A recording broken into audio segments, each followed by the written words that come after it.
So this time we're taking a look from the last wave of G.I. Joe 30th anniversary / Renegades. We're taking a look at the Tunnel Rat. They've given his full name as Tunnel Rat Infiltrator.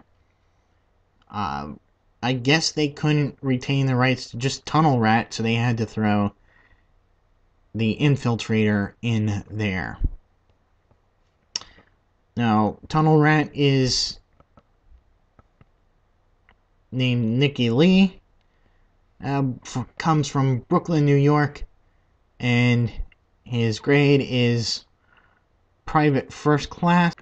Now,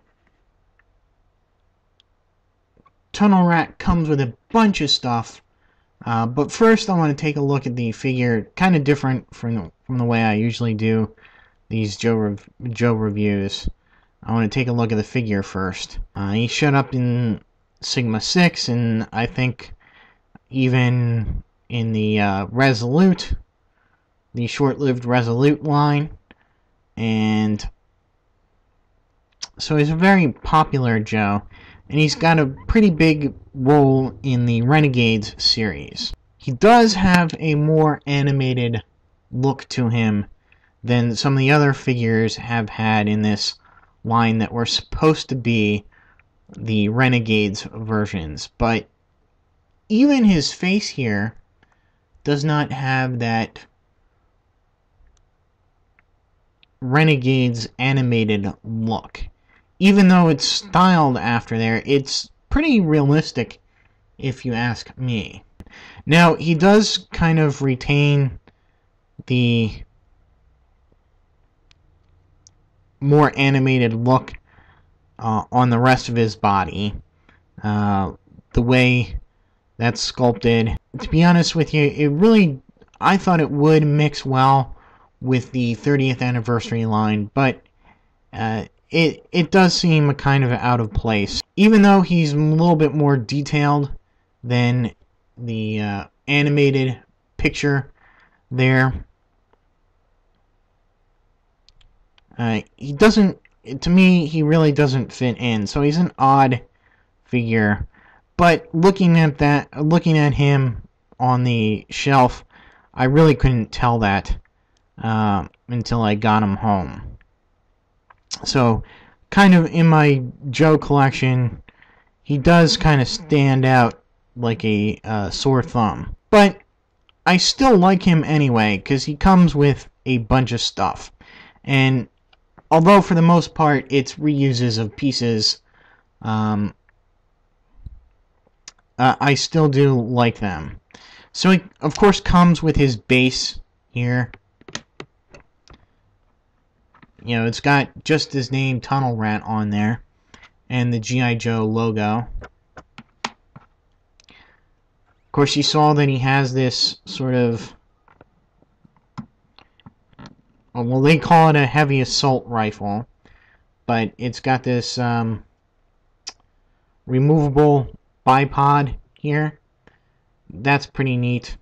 You can see also that it's got a hole for a chain of bullets to fit into, but he doesn't come with that chain of bullets, unfortunately. However, he does come with lots of other stuff, but unlike some of the 30th anniversary figures, he really has no place to store them on his person. He does come with a little backpack satchel like thing that you can plug into the back of him there, and it makes sense that it would be little since he is a Tunnel Rat and would be trying to get into tight spaces. The other character specific thing is that he has this little rover robot, that a remote control robot that is really kind of plain and unpainted in this brownish tan color. I mean, they could have painted the wheels at least.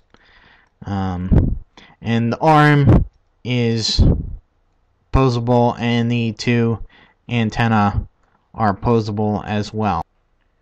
It comes with a shovel or e-tool that is, you can see he's got one in the picture here. He comes with a revolver, very small revolver, which would suit him well in tight spaces. A flashlight, which is a reuse of the 30th anniversary Duke flashlight. You get a little camp set here with a burner, a steno, and a collapsible pan. You get a phone or walkie-talkie here. I'm going to say it's a sat phone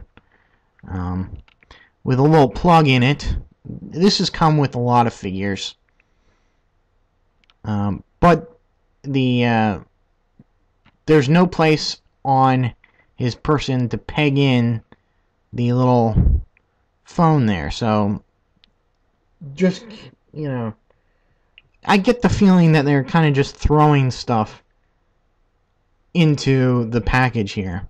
One little cool thing is he gets this little Leatherman utensil here.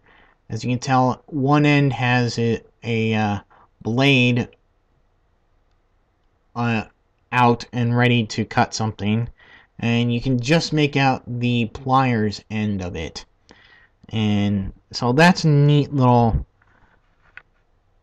inclusion, and it matches the color of the flashlight, so it does go together with that. And he comes with a laptop here that collapses, and that's to control the robot.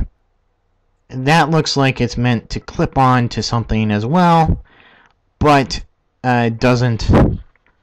Anyway, so what you get here is a lot of gear that is pirated from other figures that really, it goes well with the character, but the figure doesn't have any place to keep it, and that's the bad part of this. So articulation, he's got pretty much the standard G.I. Joe stuff, which unfortunately they're cutting back on with the new movie figures, and you know, you're gonna get less articulation with those than in these.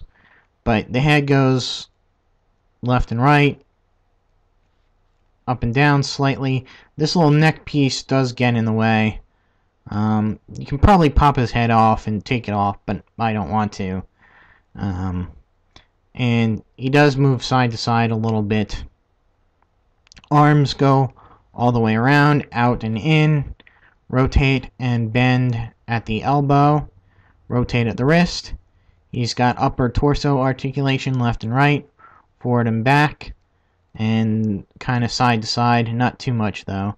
Legs go forward, back, out to the side, but they are a little bit restricted by the sculpt of the drooped over overalls. He's got double knee joints, and his ankles bend forward and back as well as rotate left and right. So that's it for Tunnel Rat. I wish they would have done him a bit more like his vintage figure, and